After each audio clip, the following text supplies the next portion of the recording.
PAPFAC 2025 interview is ongoing, and subsequently medical remedical is also ongoing.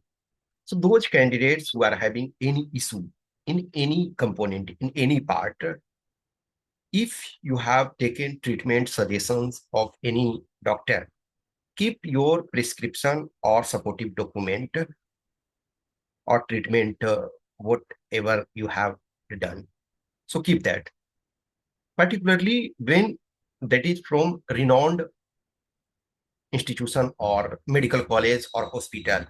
Let us take, if you are having from AIMS or of, let us take reputed government institution. There are so many in India, okay, or even private sector, those who are renowned. Let us take की Max, Apollo, etc., Gangaram. सो यदि आपके पास supportive document होता है तो एक तरह से doctor को भी आपका एक आपके फेवर में पॉजिटिव डिसीजन लेने में हेल्प मिलता है. देखो, एक चीज ध्यान रखना कि कोई भी डॉक्टर आपको जानते बूझते वो रिजेक्ट नहीं करना चाहते हैं. न तो आपके पास होने से उनको कोई मतलब बनता है और ना आपके फेल होने से मतलब बनता है. वो अपना ड्यूटी कर रहे हैं. लेकिन since our body is so complex और जो कंपोनेंट्स सो कम्प्लेक्स हैं, वो एग्जैक्ट फाइन लाइन डिफाइन नहीं कर सकते हो. मेजरमेंट में आपके प्रॉब्लम्स होते हैं. आप किसी भी चीज को लो, जैसे जैसे हम स्मॉल स्केल पे जाते जाते हैं उतना डिफरेंस होते जाता है. अब जैसे सिंपल एग्जांपल लो, आप किसी की हाइट मेजर करते हो तो किसी का पता चला कि 168 सेंटीमीटर आ गया और कोई मेजर कर रहा है तो 167 सेंटीमीटर आ गया. अब और परफेक्शन ये करेगा तो सपोज करो 167.555 कुछ आ गया.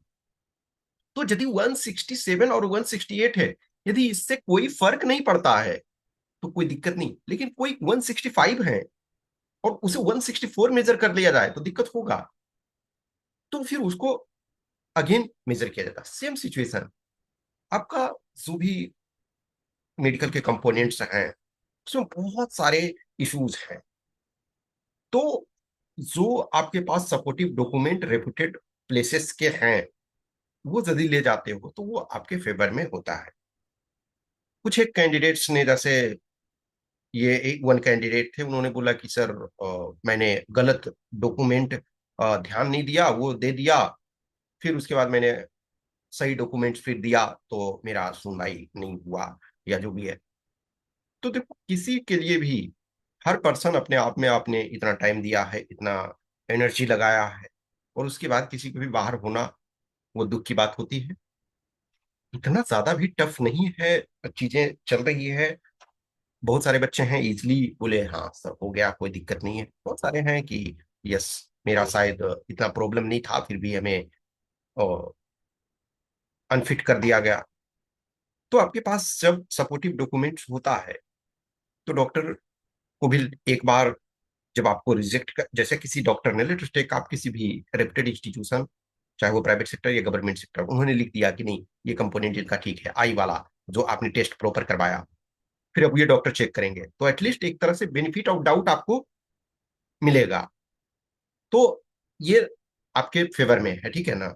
और बाकी जैसे जो कंपोनेंट्स जो हैं वो आपके कंट्रोल में नहीं है, उसमें आप क्या कर सकते हो. अभी जैसे गर्मी का मौसम है, आप अपना जो भी है वाटर इनटेक लेते रहो, जूस वगैरह पीते रहो, फिर अननेसेसरी टेंशन में नहीं आओ. और यदि देखो, आप जितना रिलैक्स रहते हो उतना वो आसानी से चेक करते हैं. कुछ कंपोनेंट्स ऐसे होते हैं, कुछ बच्चे को फिर नॉर्मल उन्होंने चेक किया, उनको कोई डाउट नहीं हुआ, आराम से क्लियर कर देते हैं. कभी कभी किसी चीज में डाउट हुआ, उसको थॉरो एग्जामिनेशन किए तो कभी कभी प्रॉब्लम हो जाता, फिर रीमेडिकल में आप जाओ. तो रीमेडिकल में जाने से अननेसेसरी प्रेशर क्रिएट होता है, आपका टाइम एक्स्ट्रा जाता है, आप परेशान होते हो झूठ होके. तो बेटर है कि जो डॉक्यूमेंट्स वगैरह आपके पास है वो रखो. कुछ क्वेश्चन क्यूरी होता है उसको आप बता सकते हो, मैसेज कर सकते हो. एक और चीज है, देखो कोई भी कंपोनेंट आप बहुत बार पूछते हो कि क्या होगा, ये पास हो जाएंगे या इसमें प्रॉब्लम होगा, एग्जैक्ट कोई भी नहीं कर सकता है. इवन जैसे मैं डॉक्टर की बात बता रहा हूँ कि जो आपके नॉन आर्म फोर्सेस या यानी सिविलियन जो डॉक्टर हैं, जो नॉर्मल, जो आउटसाइड आर्म फोर्सेस या सीएपीएफ में है, तो वो किसी पर्सन को जाओगे चेक करवाने, आप बोलेंगे ये ठीक है। लेकिन वही आप सीएपीएफ में या आर्म फोर्सेस में जाओगे तो उसमें डिमेरिट्स हो सकते हैं। तो एग्जैक्ट कोई नहीं बता सकता है। और मैं न तो डॉक्टर हूं या न उतना एक्सपर्ट हूं। मैं कुछ सजेशंस जो होगा वो आपको बता सकता हूँ कि यस, इसमें ये प्रिकॉशन रख सकते हो, ये इसमें हो सकता है। अब उसके सारे टेक्निकलिटी जो है मुझे नहीं पता है, और पॉसिबल भी नहीं है कि मैं हर चीज को जान पाऊँ, ठीक है ना। तो कुछ चीजें हैं आपको छोड़ना है, और कुछ चीजों में आप कॉन्फिडेंट होते हो, रिलैक्स होते हो, तो वो बेटर आपके पैरामीटर्स आते हैं। अननेसेसरी टेंशन लेते हो तो पैरामीटर्स वो थोड़े गड़बड़ होते हैं। Okay, thank you.